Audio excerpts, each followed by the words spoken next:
Plus TV Entertainment Gang. Easy. Hello, this is Tea Time on Plus TV Africa, where we bring you the biggest and the best entertainment stories, lifestyle conversation, trending topics, and bring you very interesting guests in the world of entertainment. The Vice President of the Sweet Boy Association, and you're watching Tea Time. Being the child of somebody who's really successful is not the same thing as being successful yourself. If we're not here, keep watching Tea Time on Plus TV Africa. Easy. I don't know the relationship Wizkid has with Not Boy, but that's not the relationship I have with him. Keep watching Tea Time on Plus TV Africa. Big stories live here. That's word.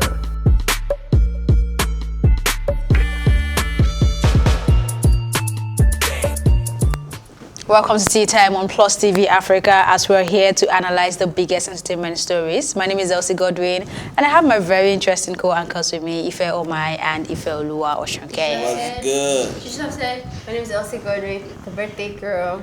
Exactly. And I was even going to say that. I didn't do like the song. We missed the biggest story. And she should go on the table and give us a twerk. No, you can do it on my behalf. You know? We You missed the twerk biggest better. story this morning. What's the actually. biggest story? Your That she was birthday. born today. Yes. So Elsie Godwin was born today. So on behalf of the Plus TV Africa team and the Tea Time crew, we're wishing you a happy birthday. I said let's go Long turn life up, but and prosperity. I don't want to We be can't- a Funke Akindele shoes right now. Let's Don't just, worry, we cannot be. We will meet the requirements. social distancing. And or then we'll they just said- show it online. You right? know. Yeah. And as long as we're less than 20, come on. Isn't it less? It's less than 20. It's not 10 anymore. And we can do any amount they ask for. We'll just do virtual. Let's go on house party. You know, Okay. house party would make sense. Thank you, guys. Thank you. Happy birthday. Yeah, thank you. Okay, moving How old on. are you now? It's a Google away. Just ask, how old is Elsie Godwin? You see Hey, it. as a It's- celebrity that you I mean, are. it is not Shit. hidden. Nah, they don't. Okay. But you know what? That's one thing I like about her. She's never hidden her age, and most girls are always like, no. Oh, why she you has. asking? What's your age, Ife? How old am I? I'll be 32 this year, December 5th. Still fast. Stop telling us. I It's my will. birthday that is today. Don't mind. Okay. I'm still your big brother anyway. Okay, moving on real quick. Nollywood actor Mike Godson appeals to Vice President Yemi Osinbajo as lockdown continues. He took to his Instagram page to open up on his financial situation. He said, "Sir, we have been instructed by the federal and state government to strictly avoid social gatherings and stay in our various houses due to the spread of the virus. I must commend the federal and state government levels for the aggressive measures put in place to ensure the country's safety. But, sir, the hunger in the land has finally reached my house. As I write this letter, I have just finished eating my last pot of soup, and there is no hope for another one as my source of income has been put on hold until further notice." My first concern when I read the story is why is he addressing this to the vice president and not the president? I mean, Well, that's the his vice president is the one that would be able to see it online. He's more digitally inclined. Okay. Yeah. I like the way you're putting it on there. I mean, it's really sad that he's saying what he's saying. At first, I was like, is this really real? Because usually people don't do that. People don't show that much vulnerability. But even if that's not necessarily true for him, if he's maybe doesn't mean it literally, it's true for a lot of people. And that's even the bigger scare. I hope he sees this letter, and I hope Nigerians starts to understand that we're all vulnerable in this state. There's something that has been going on with the government where they're always talking about like the poorest of the poorest of the poorest. Yes, they should be like the first people, you know, that you go to assist and everything. But I think it's beginning to be more than that. We planned for 2 weeks, that'll be 14 days, and it looks like it's going to be more than that. Companies are beginning to send emails to people saying, you know, if you're not getting for something else, do, because I don't know where your salary is coming from. So it's everyone. They need to really start to look at how they would help us with it. We already talked about it this morning about the crime rates, but it's not just about the crime, it's about the hunger and the illnesses that can come from that. So if he can write the letter and send this, and this person receives it, vice president receives it, and He does said they something stay in about the it. same estate. I guess that's when he's in Lagos, right? But I guess that's VGC. I won't even. Is it VGC? I would be surprised if he's very sincere about this. It might not be to his last 1 naira, but he's probably at his very low right now, and he knows that he needs help. And I mean, these people cannot work as well. They have to go out to make an income. And remember, they are not even, their contract is not as advanced as having to earn money while the movie is playing somewhere. You know, we've had that conversation on this table. So it's based on whatever the producer hands down to you, and that's done. So I can imagine what the situation is, and some other celebrities might not even be able to come out to say it the way he has said it, but it is pinching everybody somewhere, somehow. Aside that, the case might not even be peculiar to this guy, but it's just being the voice of the minority right now, because there are a lot of people that are down to their very last right now, especially with the whole being at home and getting fat thing that we've all been joking about. But you realize that a lot of people tend to eat more while they're at home, and then obviously the food stuff will go down faster than when you have to go to work and then you come back and all of that. So right now it might not be peculiar, the case might not be peculiar to him, but it's just being the voice of the minority, and I like the fact that he's doing that. And I hope I was about to say President Oshibajo, but Vice President Oshibajo sees this and does something about it. I'm sure he has. A lot of people are saying that it's just for the less privileged, but I want everybody to know that at this stage, we're all vulnerable. There's no less privileged. Coronavirus is not selecting only the rich; it's going for the rich, the poor, the middle class. And we're all locked down. And we're all locked down. So regardless of how much I have in my bank account, banks are not even how much I have, how much you think I have, because there's a difference. And there's going to be a presidential speech today at 7 o'clock. I'm waiting for it because I feel like tune into Plus TV Africa. Super last minute, but he should have done this yesterday. People are beginning to say they're touching their savings and all of that. So, but touching your savings is still well, it means that you save for the rainy day. This is the rainy day now. What other rainy day are you waiting for? Touching your savings is not a bad problem. Those that don't even have savings, that day-to-day living is based on what they sell and what you get. That's the only way they feed. So this is totally affecting everybody. So please, the government, do something about this. I was going to say something, but let me keep it to myself. Moving on. I will. I'm hurting. The health system failed me, and thankfully, this is not about Nigeria healthcare system right now. And that is coming from Omotola Jalade as she cries out for losing a family member. Taking to her Twitter page, she wrote, "I lost a dear cousin yesterday in London. I am hurting.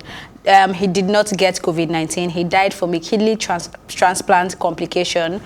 Couldn't get proper health care because the hospitals were focused on COVID and help did not get to him fast enough. How sad." Yeah, so she says the health system in the UK failed her. For once, not the Nigerian healthcare. I mean, the UK is definitely like a hot spot right now. It is crazy there. And I can already imagine what that looks like. Everyone is trying to focus on COVID. Like, this is the worst time to be sick, to be pregnant, or to be delivering. I mean, remember we had this conversation. We're saying, so what happens to those with other health complications? Would they get a doctor's attention? Would they get the proper health medications they need?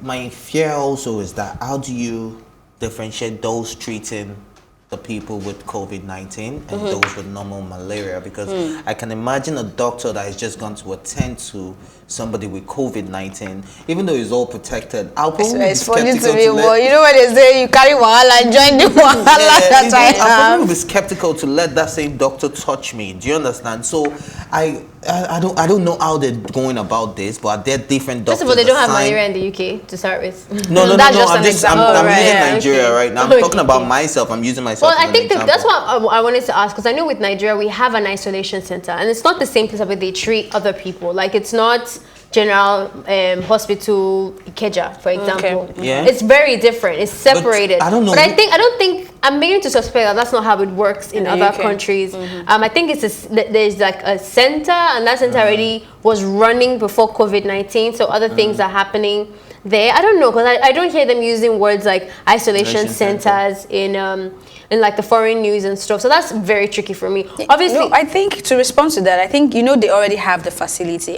For us here, the facility we have could not even handle, say you want to have 10 isolation people in one place, right? So they had to build something fresh, and we know, okay, we have one in Yaba, there's one at Onikon, like that. So when they have that situation or that case, they move them to that place. But for that area, there was a piece I was watching, and it was just basically moving people away from ICU and then creating the bedside and the ventilators and everything. So they didn't build anything new. They were using the same facility. And I can see how that would be a big problem, because I know even with China, I mean, China is on steroids, but they built their I feel like it's only saying to be like separate that from other people, because then that clearly means that what you were suggesting is possible, where there's one doctor going from a COVID-19 patient to like a asthma patient, for example, which to me is like super dangerous, and maybe that could also even be a factor as to why it's getting really bad, like with the numbers there and stuff, because there is no separation.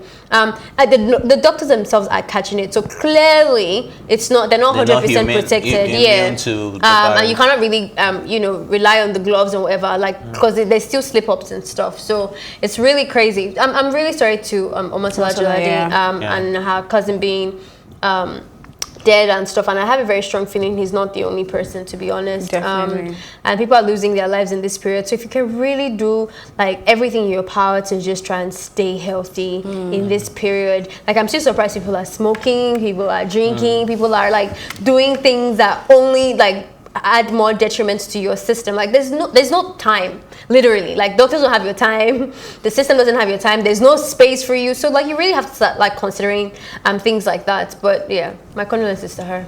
All right, our condolences to Omotola Jalade, and for the doctors, please try as much as possible not to neglect other ailments, regardless of what it is. We know the COVID-19 is serious and it's like the primary focus right now, but at the same time, give attention to people that need it. For once, I think there's not a situation in Nigeria for once. Yeah, so I'm so once they feel like this is looking COVID-ish, they know where to move you to. So other things, the hospitals, they're still running. But so I saw a story, I can't remember, it's a popular person, for the life of me, I can't remember the person now, that lost his cousin or his sister in a private hospital to COVID-19. I think it was Big Brother Niger, small guy.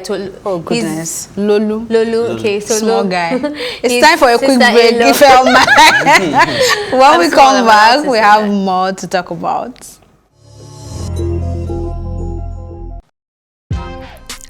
Welcome to Tea Time on Plus TV Africa, where we bring you the biggest entertainment stories and, of course, analyze them for you. You can have both parents and still end up as a useless child. I see them every day.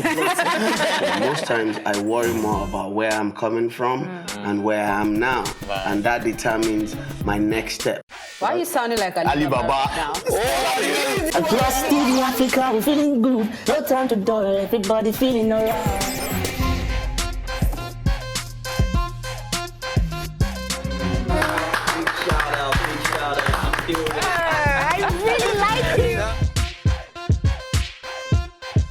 Still make music and people are still buying. Sometimes I look myself minimal IU. Akpala music is for mature-minded people. I got DMs sometimes from Malawi, like, sleeping early.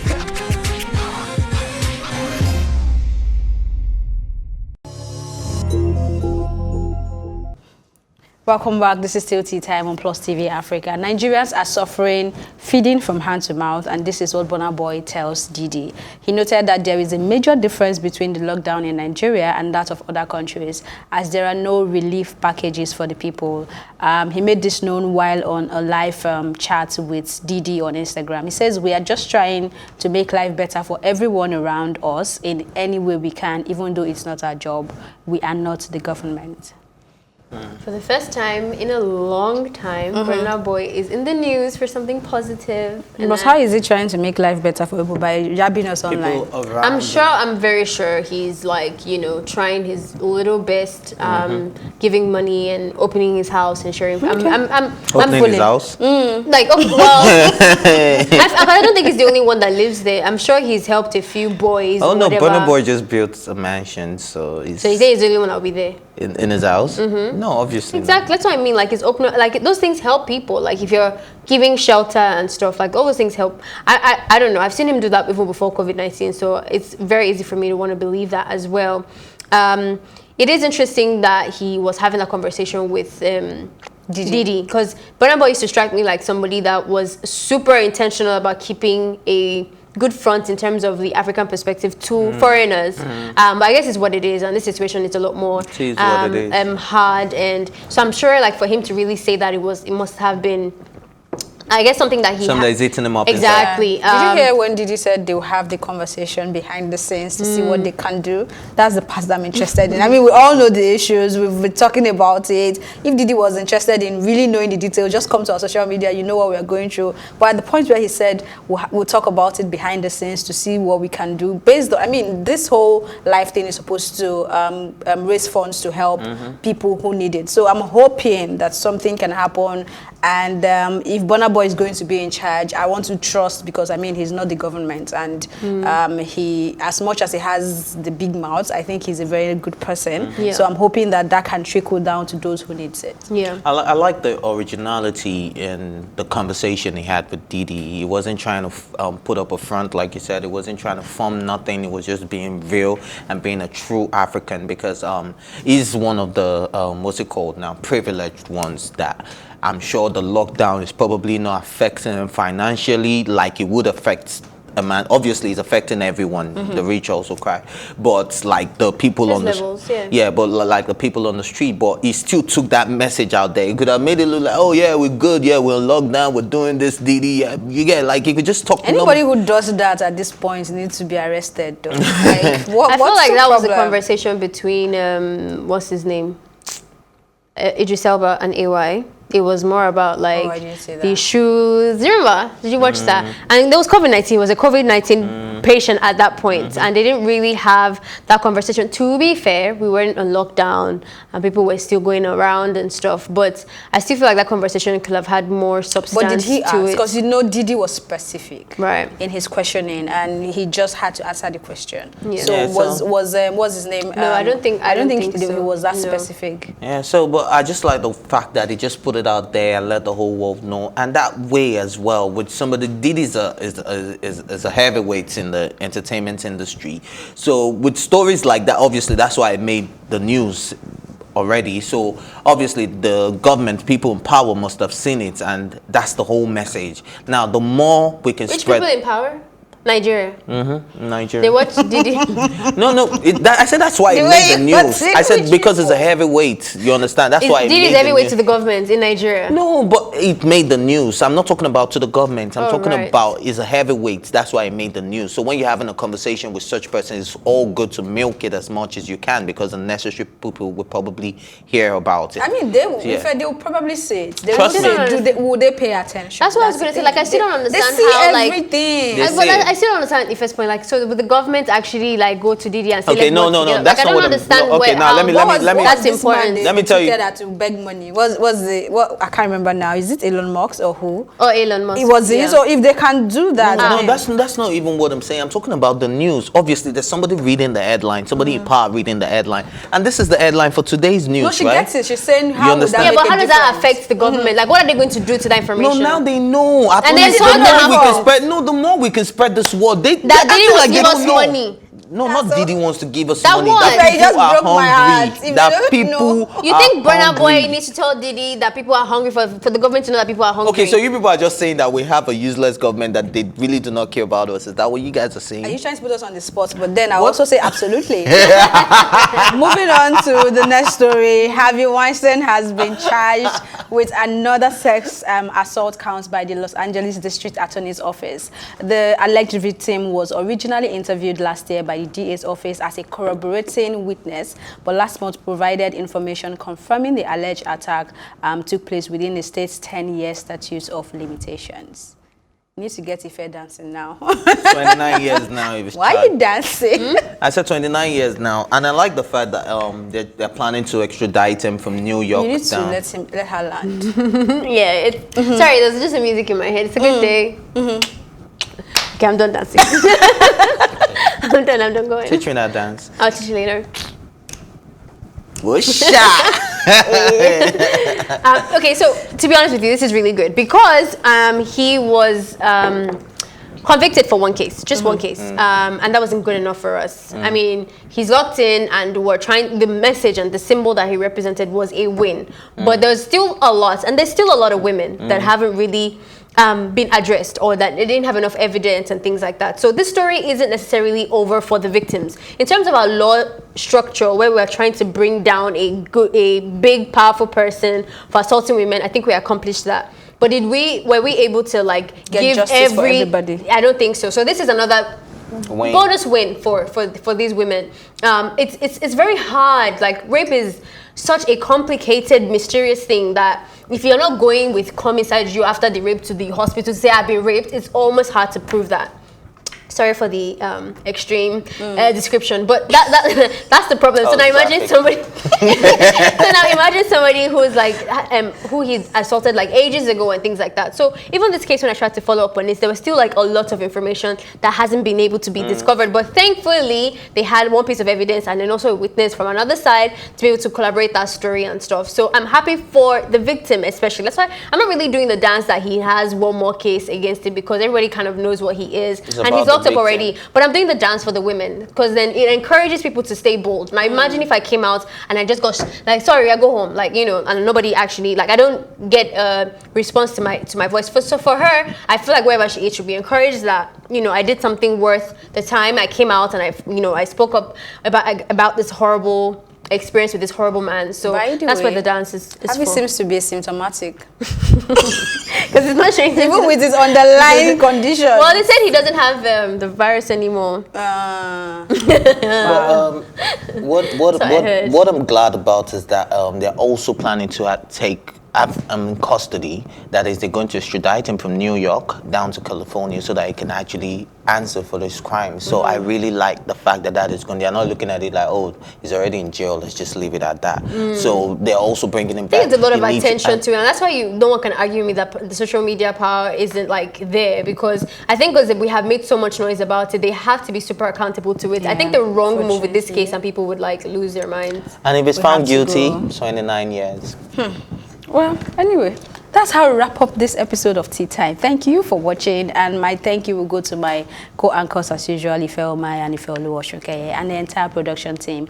Thank you for watching Plus TV Africa's Tea Time. My name is Elsie Godwin. Do stay home and stay safe.